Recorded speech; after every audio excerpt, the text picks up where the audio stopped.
یعنی اپنی چادر کا پلو جس طرح سے ڈھیلا سا ہوتا ہے نا، اس طرح سے انہوں نے بتایا۔ ابو بکر رضی اللہ تعالیٰ عنہ نبی کریم صلی اللہ علیہ وسلم کے پاس بیٹھے ہوئے تھے، اور سعید بن العاص کے لڑکے خالد ہجرہ کے دروازے پر تھے اور اندر داخل ہونے کی اجازت کے منتظر تھے، اور خالد بن سعید اس پر ابو بکر رضی اللہ تعالیٰ عنہ کو آواز دے کر کہنے لگے کہ اس عورت کو ڈانٹتے نہیں کہ نبی کریم صلی اللہ علیہ وآلہ وسلم کے سامنے کس طرح کی بات کہتی ہے؟ اور نبی کریم صلی اللہ علیہ وآلہ وسلم نے سوائے مسکرانے کے اور کچھ نہیں فرمایا۔ پھر فرمایا، غالباً تم رفاعہ کے پاس دوبارہ جانا چاہتی ہو، لیکن یہ اس وقت تک ممکن نہیں ہے جب تک تم ان کا عبد الرحمن کا مزہ نہ چکھ لو اور وہ تمہارا مزہ نہ چکھ لیں۔ بخاری شریف کی حدیث نمبر 6084۔ ٹھیک ہے جی، یہ ساری حلالہ کے بارے میں بھی آپ کو واضح طور پر بیان کر دیا کہ حلالہ کیا ہے، اور رسول اللہ صلی اللہ علیہ وآلہ وسلم نے فرمایا کہ جیسے حلالہ کرنا اور کرانا حرام ہے، رسول اللہ صلی اللہ علیہ وآلہ وسلم نے فرمایا کہ حلالہ کرنے والے اور کروانے والے پر لعنت کی ہے۔ سیدنا عبداللہ بن مسعود کہتے ہیں کہ رسول اللہ صلی اللہ علیہ وسلم نے گودنے اور گودوانے والی پر اور بالوں کو بڑا کرنے کے لیے جوڑنے والی اور جوڑوانے والی پر اور سود کھانے والی پر اور سود کھلانے والے پر اور حلالہ کرنے پر اور جس کے لیے حلالہ کیا جائے اس پر لعنت فرمائی ہے۔ نسائی کی حدیث نمبر 3445۔ نافع بیان کرتے ہیں کہ ایک شخص نے سیدنا ابن عمر کے پاس آ کر اس شخص کے متعلق پوچھا جس نے اپنی بیوی کو 3 طلاقیں دی تھی، اور اس کے بھائی نے اس سے مشورہ کیے بغیر اس سے نکاح کر لیا تاکہ اپنے بھائی کے لیے اسے حلال کر دے، تو کیا اس طرح وہ عورت اپنے پہلے شوہر کے لیے حلال ہو جائے گی؟ انہوں نے فرمایا، نہیں، وہ حلال نہیں ہوگی، کیونکہ اس صورت میں عورت صرف نکاح رغبت سے ہی حلال ہوتی ہے۔ یہ صورت جو تم نے بیان کی ہے اسے ہم رسول اللہ صلی اللہ علیہ وآلہ وسلم کے زمانے میں زنا شمار کرتے تھے۔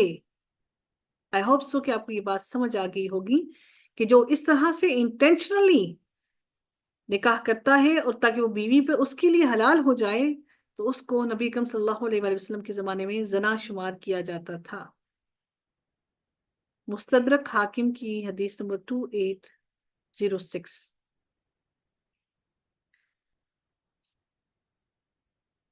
اگلی آیت کو دیکھتے ہیں، وَإِذَا طَلَّقْتُمُ النِّسَاءَ فَبَلَغْنَ أَجَلَهُنَّ فَأَمْسِكُوهُنَّ بِمَعْرُوفٍ أَوْ سَرِّحُوهُنَّ بِمَعْرُوفٍ۔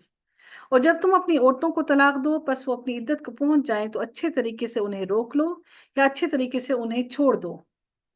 وَلَا تُمْسِكُوهُنَّ ضِرَارًا لِتَعْتَدُوا، اور انہیں تکلیف دینے کے لیے نہ روکے رکھو، اس لیے نہیں کہ تم ان کو تکلیف دو گے اور پھر تم ان کو اس لیے روکے رکھو کہ تم ان کے ساتھ کوئی زبردستی کرو گے اور ان سے سارے بدلے لو گے۔ اللہ تعالیٰ نے واضح طور پر فرمایا کہ ان کو اس نیت سے ہرگز نہ روکنا اپنے پاس۔ اگر تم ان کے ساتھ نہیں چل سکتے تو ان کو معروف طریقے سے الگ کر دو۔ وَمَن يَفْعَلْ ذَلِكَ فَقَدْ ظَلَمَ نَفْسَهُ۔ اللہ تعالیٰ پھر فرماتے ہیں کہ اور جو ایسا کرے تو یقیناً اس نے اپنی جان پر ظلم کیا، یعنی اس نے کسی اور پر ظلم نہیں کیا بلکہ اس نے اپنی جان پر اپنے آپ پر ظلم کیا ہے۔ وَمَن يَفْعَلْ ذَلِكَ فَقَدْ ظَلَمَ نَفْسَهُ، اس نے اپنی جان پر اپنے آپ پر ظلم کیا ہے۔ جو ایسا کرے گا وہ اپنی بیوی کو جو نقصان پہنچائے گا یا اسے حق نہ دے گا تو نقصان اس کی طرف لوٹے گا جس نے اس کو نقصان پہنچانے کا ارادہ کیا ہے۔ اللہ تعالیٰ پھر فرماتے ہیں اسی انسان کے لیے، وَلَا تَتَّخِذُوا آیَاتِ اللَّهِ هُزُوًا، اور اللہ تعالیٰ کی آیات کا مذاق نہ بناؤ۔ یہ اللہ تعالیٰ نے اپنی کتاب، اپنی آیتیں اپنے قرآن کے اندر واضح طور پر کھول کھول کر بیان کی ہیں۔ اللہ تعالیٰ نے کتنے اوپنلی طلاق کے مسائل کو بیان کیا۔ اللہ تعالیٰ فرماتے ہیں اب میری آیتوں کا مذاق نہ اڑاؤ، یعنی میرے حکم کی نافرمانی نہ کرو، اور جو میں نے حکم دیا ہے اگر بیوی کو واپس لوٹانا چاہتے ہو تو اس کو ستانے کے لیے، اس کو نقصان پہنچانے کے لیے واپس نہ لوٹاؤ۔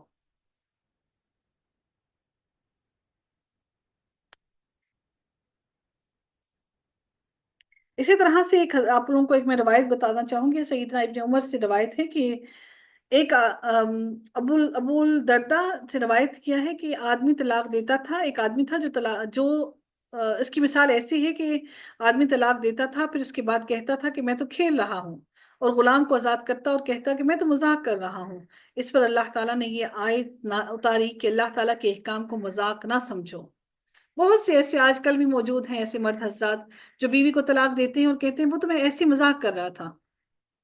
یہ بھی ایسے بھی کیسز باتیں آئی ہیں کہ شوہر کہتا ہے میں تو مذاق کر رہا تھا، میں تو صرف تمہیں ڈرانے کے لیے ایسا کہہ رہا تھا، میرا مطلب تمہیں طلاق دینا نہیں تھا۔